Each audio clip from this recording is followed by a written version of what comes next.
আমাদেরকে দমাতে পারবেন না। 9 নম্বর ওয়ার্ডটাকে ছাঁদা মুক্ত করা, দুর্নীতি মুক্ত করা, সন্ত্রাস মুক্ত করা। রাউজান পৌরসভার 9 নম্বর ওয়ার্ডে বাংলাদেশ জাতীয়তাবাদী দল বিএনপি ও অঙ্গ সংগঠনের উদ্যোগে দলীয় নেতাকর্মীদের সঙ্গে মতবিনিময় ও আলোচনার সভা করা হয়েছে। শুক্রবার 20 জুন রাউজান পৌরসভার 9 নম্বর ওয়ার্ডস্থ দলীয় কার্যালয়ে অনুষ্ঠিত মতবিনিময় ও আলোচনার সভায় প্রধান অতিথি ছিলেন চট্টগ্রাম উত্তর জেলা বিএনপির সাবেক সদস্য আবু বকর চৌধুরী। আমরা সামনের দিন আমরা কিভাবে এগিয়ে যাব, আমাদের নেতৃত্ব কমিটির দরকার আছে। এখানে ভালো কাজের মাধ্যমে, আমাদের সুন্দর সঠিক চলার মাধ্যমে যদি আমাদের নেতার আমরা সংস্পর্শে যেতে পারি, নেতার কাছে যেতে পারি, তাহলে অবশ্যই আমাদের মূল্যায়ন ইনশাআল্লাহ একদিন না একদিন হবে। সভাপতিত্ব করেন আসহাবিয়া দরবার শরীফের শাহজাদা কাজী বখতিয়ার। শহীদ রাষ্ট্রপতি জিয়াউর রহমান বলেছেন, অস্ত্র ছেড়ে কলম ধরো, জিয়ার মতন দেশ করো।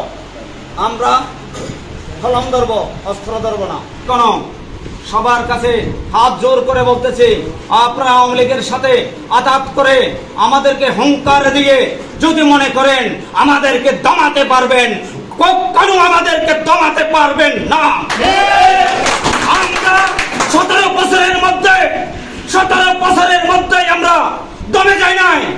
আর ছোট কেউ যদি আমাদেরকে দমাতে চায়, আমরা দুর্বার আন্দোলন গড়ে তুলে আওয়ামী লীগ নামের কোন বস্তু বাংলার জমিনে আর থাকবে না।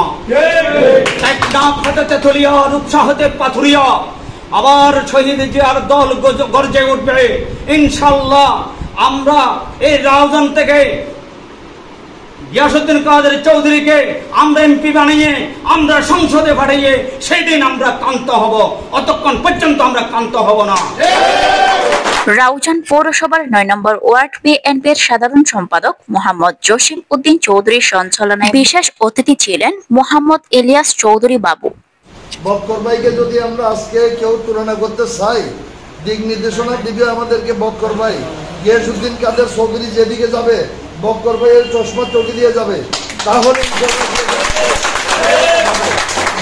বক্তব্য রাখেন সেলিম কোম্পানি, স্বেচ্ছাসেবক দল নেতা মোহাম্মদ আলমগীর, রাসেল মিয়া রকি, আলাউদ্দিন, রাজু, ফুরকান, ইউসুফ, মহরম, বাবর, আরফান, নেজাম, টিপু, সাইফুল ইসলাম রিপন, শাহিন, সুলেমান, সোহেল, মোহাম্মদ সুজন, মিজান, বেলাল, রাশেদ সহ আরো অনেকে। মাঝে একটা জিনিস থাকতে হবে, সেটা হলো শৃঙ্খলা, একতা, প্রগতি। এই 3টা জিনিস একটা দলের জন্য খুব গুরুত্বপূর্ণ জিনিস। শৃঙ্খলাটা কোত্থেকে আসবে? শৃঙ্খলাটা আসবে আমরা বড়দেরকে শ্রদ্ধা করব, বড়রা ছোটদেরকে স্নেহ করবে।